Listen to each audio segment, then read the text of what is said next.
What is the McKinsey Solve Game, also known as the McKinsey Problem-Solving Game, and how do you pass it? Before we begin, I want to say why I'm the right person to discuss the McKinsey Solve Game. My name is Davis. I'm a former management consultant and the founder of my consulting offer, and I've helped hundreds of aspiring consultants pass the McKinsey Solve Game on their way to landing their offer at McKinsey. And I want to help you get your McKinsey offer too. All right, let's get started. So what exactly is the McKinsey Solve Game? The McKinsey Problem-Solving Game is a gamified test that McKinsey uses during the recruiting process.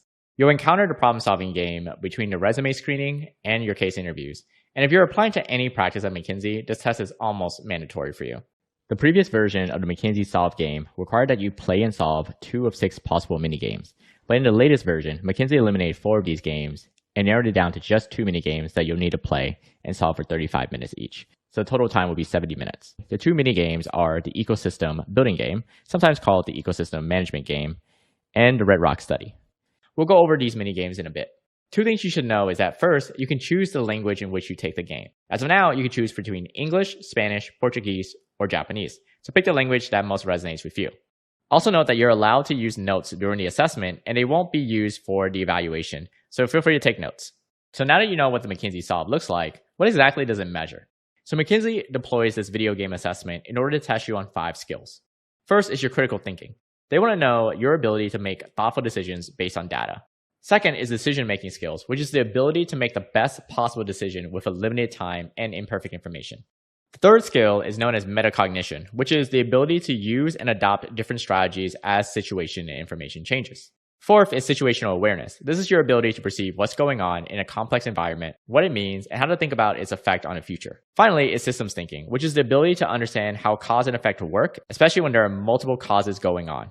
As you can see here, all 5 of these skills are used in day-to-day management consulting. In fact, a great consultant will have these skills, and as such, McKinsey uses the McKinsey Solve to evaluate if you have the potential to possess these skills. So how should you prepare? The good news is that the McKinsey Solve does not require any previous business knowledge or gaming experience. You'll be provided with an untimed tutorial at the start of each task to help you become familiar with what you're required to do and how to navigate around the McKinsey Solve platform. When you do take the digital assessment, relax and let yourself absorb the game's environment, the information you're provided, and the problem that you're asked to solve. Remember again, you're allowed to take notes, so you definitely want to take notes. Now let's talk about what you're assessed on. Your performance will be graded on 2 scores. The first is called the product score, and the second is the process score. The product score measures your level of success in achieving the objectives of the mini games, while process scores are determined by analyzing your patterns during the problem-solving process, including every keystroke, mouse movement, and decision that you make. And you'll also get an email telling you whether or not you passed or failed, and you'll get this email usually less than 2 weeks after taking the test. There'll be no grades and no comments, just simply a pass or fail verdict. Now, let's take a closer look at each of these mini games, what their objectives are, and my advice for how you pass them. The first game or scenario is called the Ecosystem Building Game, but in some languages, it's also called the Ecosystem Management Game, just known as the same game. In this game, you'll have to create an ecosystem with 8 species from a total list of 39.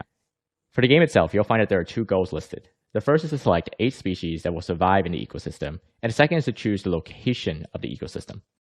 There are 2 possible scenarios that you'll be given. The first is a coral reef, and the second is a mountain ridge.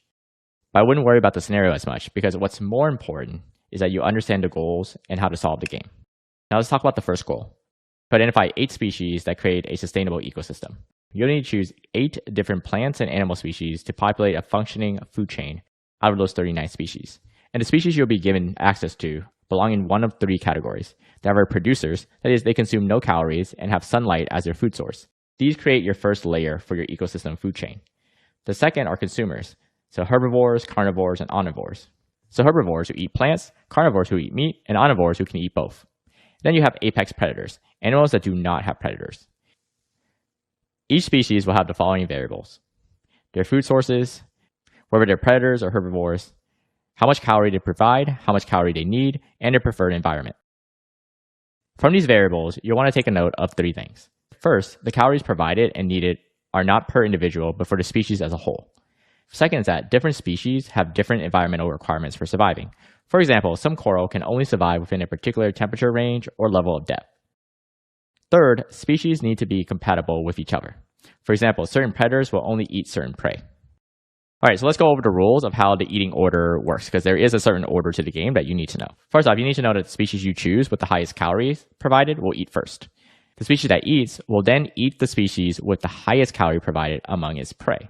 Third is that eating species, that is, the species that's consuming, will consume from species, that is, the species that are being eaten, an amount of calories that is equal to the calories needed. So for example, if the calories needed is 100, then they'll eat 100.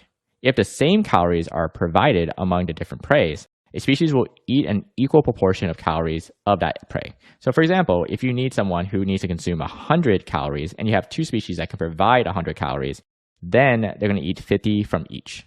If the calorie count is not met, the species will die. So very important you do the math.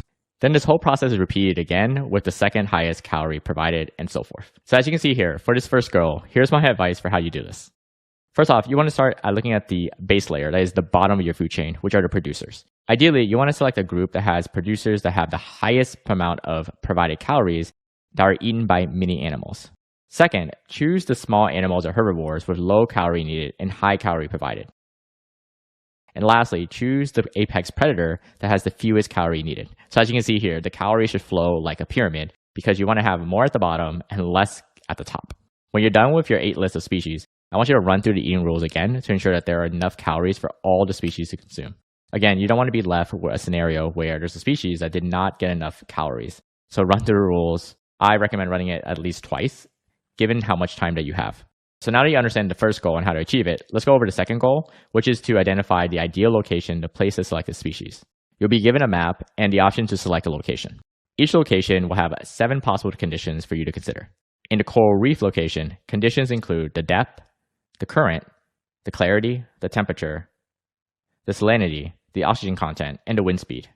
In a mountain ridge location, the conditions will be the sunlight, the precipitation, the altitude, the cloud height, the pH of the soil, the wind speed, and the moisture. Some of these conditions are relevant, while others are just distractions.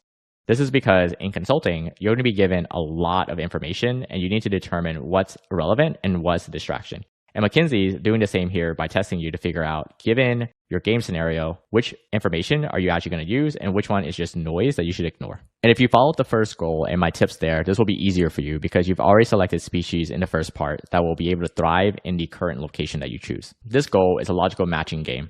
So my advice is this. Go back to the species that you listed and read through their conditions. There's 2 or 4 of them. And find a location that overlaps with those 2 to 4 conditions. If you did everything in the first goal, this will be easy. So just go through, read, and eliminate. So just think of it as an elimination table. So if you've ever done brain teasers where you have to eliminate illogical choices, this is it. So go back, check those 2 to 4 conditions, and then figure out which location those 2 to 4 locations will apply to. Because there's so much information in this game, the biggest challenge that you're going to have is making sure that you can process the data and then prioritize what needs to get done.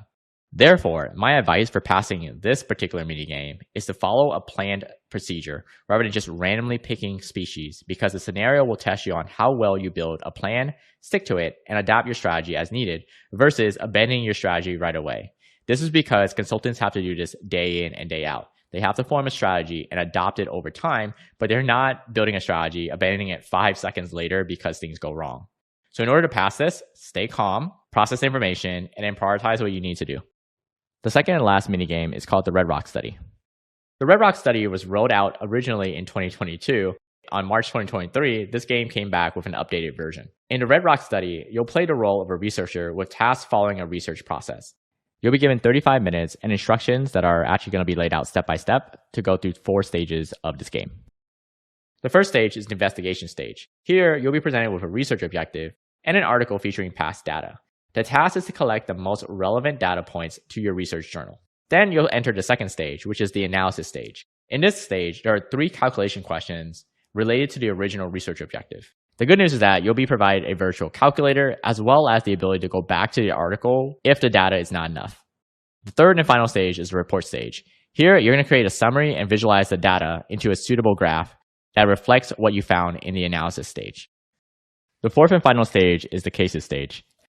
In this stage, you'll answer 10 multiple choice questions and numeric answer questions. The different type of questions include word problems, where you have to read text and analyze data, formula calculations, where you have to identify the right formula to use, verbal reasoning, where you'll be given information and need to decide what is true or not true based on those facts, critical reasoning, where you'll be given information and asked to make an insight from them, and visualization, where you have to select a visual, such as a chart, that best represents the answer. One thing to keep in mind that a lot of people make a mistake on is that these questions must be answered sequentially. That is, you're not going to be able to skip a question and come back to it later. So be mindful of the time that you're answering and notice that you cannot go back. Overall, this game will test you on 4 skills: your ability to read exhibits, your ability to do math, your ability to analyze data, and your ability to draw insights from the given information. And if you've been preparing for the case interviews, you might have thought, that sounds a lot like the skills I developed in the case interview. The good news is that this game is all about that, which is that if you've been preparing for the case interview and practicing, you're already ahead of this, since the format of this game is very similar to the case interview format that McKinsey uses and expects for you to practice. You can see why now that McKinsey wants to use this assessment, which is it's very similar to a case interview. So if you can solve these, you have a higher chance of being able to be successful when it comes to the actual McKinsey case itself. But if you are new to case interviews or still developing your case interview muscles, you can actually check out our series on how to master the McKinsey case interview. I'll link it in the description below so that you're ready for both the Red Rock study game as well as your case interviews. All right, so that wraps it for the McKinsey Solve and the 2 mini games that make up the rest of the test. As you can see, working through each of these scenarios takes you through a gamified version of what management consultants do every single day, which is understanding the problem, analyzing the data, making decisions based on limited time and information, and recommending solutions. This is why McKinsey uses the McKinsey Solve to evaluate candidates. McKinsey wants to know your potential to be a great consultant. And as we wrap up, here are a few additional final tips to help you excel in the McKinsey Solve. The first tip is to remain calm and focused throughout the assessment. Take advantage of the tutorial at the beginning of each minigame because, again, it's untimed. So really take that time to learn so that when the game starts, you can pay attention and think strategically before making any decisions. Second, practice decision-making skills in advance. While no specific preparation is required, engaging in activities that enhance your problem-solving skills are going to be beneficial for this test. This can include playing strategy games like 𝗥𝗲𝗀𝗲𝗏 or even practicing case interviews. For practicing case interviews, you'll be able to find videos on our channel. Finally, take advantage of the untimed tutorial phase to familiarize yourself with the game mechanics and objectives. All right, that's it. That's all the information that you need in order to give you an advantage when it comes to the McKinsey Solve. And if you're taking an online assessment like the McKinsey Solve, I'd like to help you even more. If you comment below the name of the firm and the test that you're taking, I'll share with you additional free resources. For example, if you comment McKinsey Solve below, I'll send you some additional resources. And if you're 100% serious about becoming a management consultant at McKinsey or another amazing consulting firm, I'd love to help you. My team and I are former consulting recruiters and interviewers who help aspiring consultants land interviews, prepare for assessments like the McKinsey Solve, and pass their interviews so they land their consulting offer. To date, we have an 89.6% success rate. That is 9 out of every 10 applicant who works with us land at least one offer, and we've helped over 800 people already land a consulting job. So if you're serious about becoming a management consultant and want to hear about how we can help you, click the link below to book a free call with my team. And during the call, what we're going to do is learn a little bit more about your background, your goals, and then build a plan with you in order to get there. So if you're struggling with the McKinsey Solve, we'll figure out a plan to get you to pass it. If you're preparing for the case interviews, we'll help you make a plan for that as well. But you don't take my word for it. Hear from Eve, who saw one of our videos, booked a call, and now works at McKinsey. I'll see you in the next video.